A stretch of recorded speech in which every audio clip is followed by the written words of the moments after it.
Hello everyone, my name is Nisha and I welcome you all to the Careers 360 NEET PG interview series. And today we are having with us Dr. Kiran, who is also pursuing her ENT.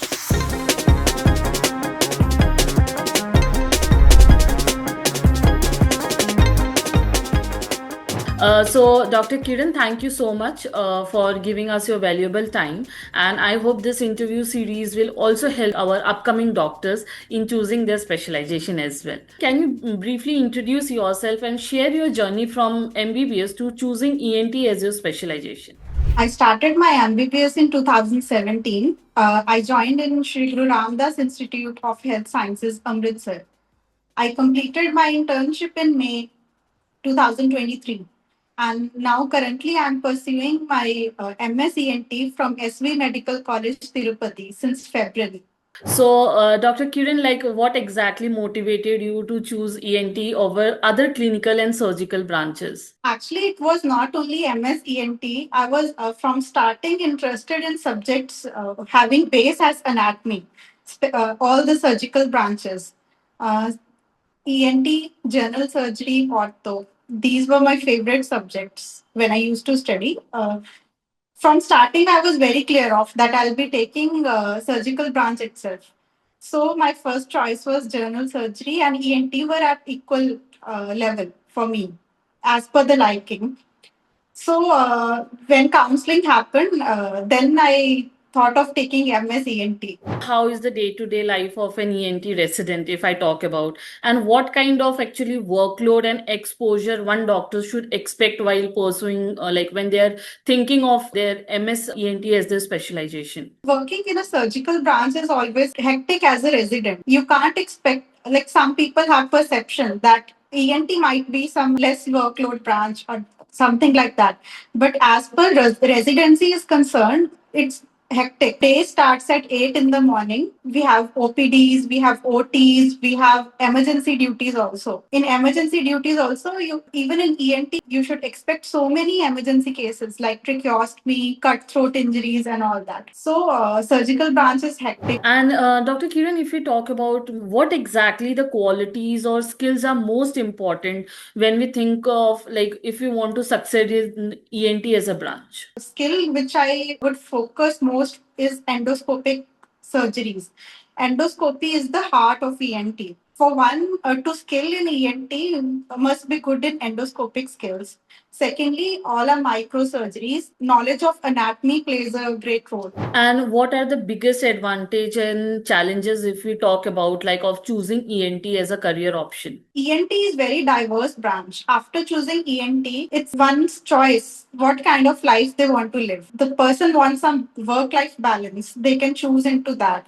If they want something extra, like they want to go for some super specialties like neurosurgery, plastic surgery, surgical oncology, they can even pursue with that. Even if not, then they can go for some fellowships like in cochlear implants, etc. So ENT gives so many options to one person what they want to do. When choosing a medical college for ENT, what exactly doctors should focus on most?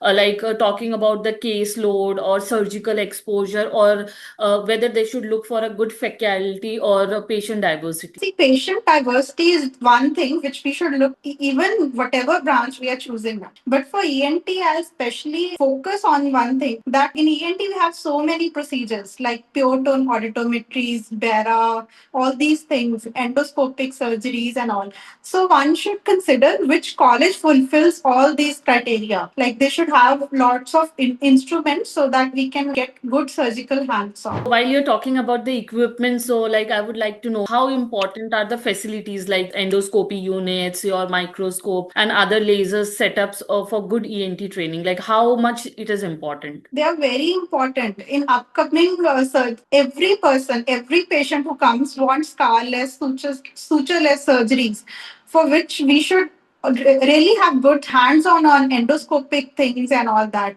So if after completing a degree, we go outside and practice so that we can fetch a patient load. Many times doctors ask a question like, how is the OPD and IPD over there in any particular hospital? So, what according to you should be the OPD and IPD, like the general ones? Like, it can be considered that yes, it is a good hospital for that particular branch as well. For initial stages, like the residents, like first year, second year residents, they should have ample of normal cases. As speaking for ENT, like tympanoplasties, septoplasties, DNS cases, CSOM cases are very important for them because these are bread and butter for a ENT. But as we progress, like we reach end of second year, third year, SRship, then I think diversity of cases is what matters more, like head and neck cases, thyroid cases, some growth cancer cases. They matter the most. According to me, that both type of cases should be there, like simple cases and some complicated cases. One of the very important question that comes to us is like, how about like MS versus DNB in ENT? So, what according to you, like the student should decide between MS and DNB ENT? Now many people say that DNB and MS are at equal level. I agree, but I don't agree for all the branches. Like people choosing some medicinal branches, I think it's okay if you go with DNB or MS, it's fine. But for surgical branches, my perception is that if as far as you are getting MS, you should go for MS, especially in ENT, like branches like ENT, which have long learning curve and require so much instrumentation and all. I think that we should prefer MS so that we can get more hands-on in MS as compared to DNB. In surgical branches, we get more good hands-on. So basically, if we see the hands-on in MS ENT is preferably more as compared to the DNB one. Yes. If I talk about Dr. Kiran, like according to you, which are the best colleges or hospitals in India for ENT, if you have any idea about that? Number one is AIMS, obviously, INI institutions. But apart from INI institutions, BHU is one of very good institutions for MSENT. Apart from that, some state institutions also provide good hands-on and have so much patient load. Instead of choosing for a new INI institute, it's better to go for some good reputed state institute, is what I feel. You were also talking about the super specialties after ENT, right? So, what according to you are the top super specialties that like MS ENT can go for, and actually how they should decide among them because there are so many of them. So, actually, what is the criteria of choosing the SS? We have so many super specialties after ENT. For example, neurosurgery, surgical oncology, which is also in trend these days, plastic surgery, or even some fellowships. So basically, while going through the MS course only, they can have the idea that which super specialty they actually want to go for. Yes.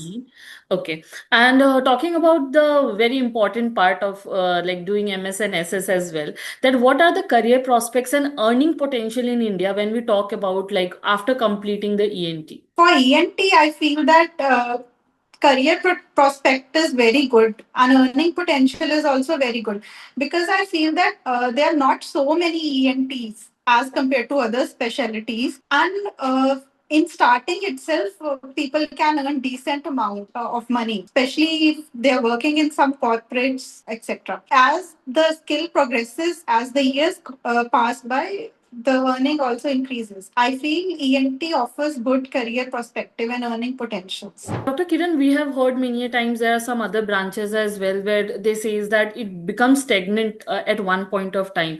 So do you think that ENT, like in case of ENT also it happens the same that at one point of time at after going through a particular phase it becomes stagnant or still the growth opportunities and like we can say that upskilling yourself basically during the complete this MS ENT program and all. So like it is not stagnant, basically it goes on. So what are your views on that? I feel that ENT do not become stagnant.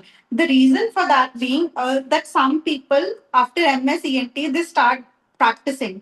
Some go to various super specialties. Some go for fellowships. So all the people do not stay at the same place. So I feel that there is so much potential of growth in this field.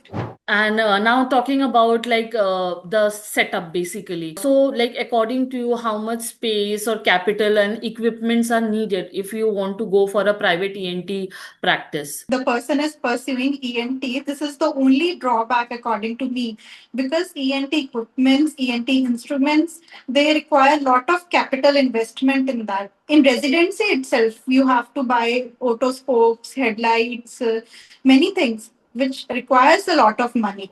And talking about like nowadays doctors also like they want to practice outside India and all. So according to you, what are the opportunities that abroad basically for ENT specialists which are trained in India? There are many opportunities abroad. If the person is pursuing surgical oncology or some super specialty after ENT, that offers various opportunities, vast number of opportunities in foreign countries.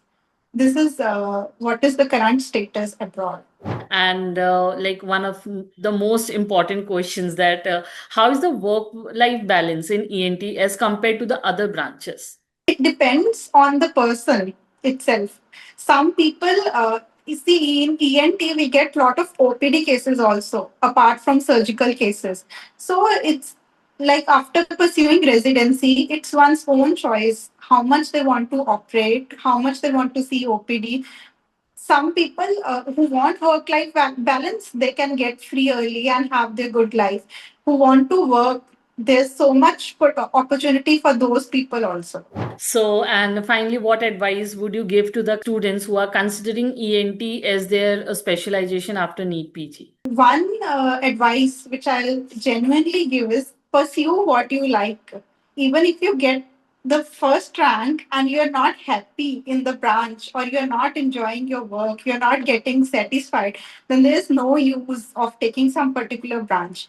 Coming to ENT in particular, it's a very good branch if you want to pursue. You can enjoy the life, you can like be what you want. You can have work life balance, or if you're workaholic, you can go with work whatever you want. It's a nice branch.